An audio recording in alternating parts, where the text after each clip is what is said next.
Number 58, we have a 30 kilogram child stands on the edge of a stationary merry-go-round of mass 100 kilograms and radius 2 meters.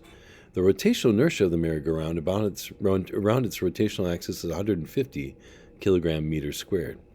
The child catches a ball of mass 1 kilogram thrown by a friend. Just before the ball is caught, it has a horizontal velocity v of 12 meters per second at an angle phi of 37 degrees. What's the angular speed of the merry-go-round just after the ball is caught? So what we have here is an interesting problem.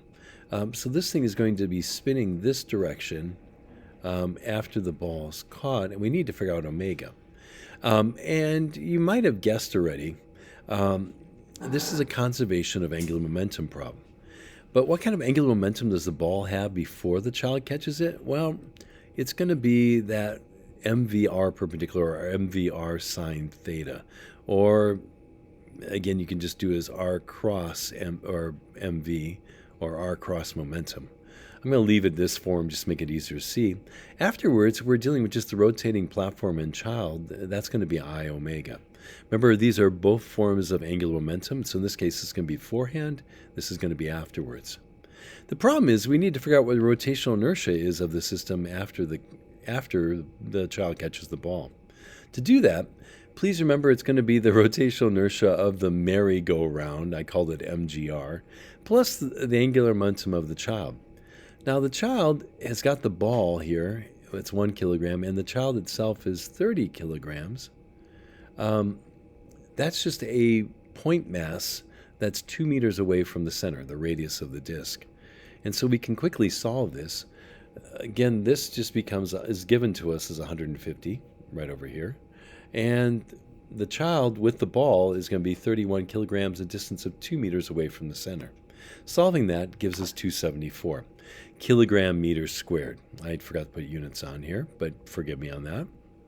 So now we can solve this. Plugging in the mass of the ball, 1, times its velocity, 12, times 2, times the sine of the angle between the radius vector and this. So here's our radius vector. The velocity vector is actually pointing along this line right down here. What's the angle between these two? Well, it's not 37. In fact, you might be able to very quickly see if this angle is 37, what's this angle going to be? The angle that we actually need to know? We need to know this theta right here.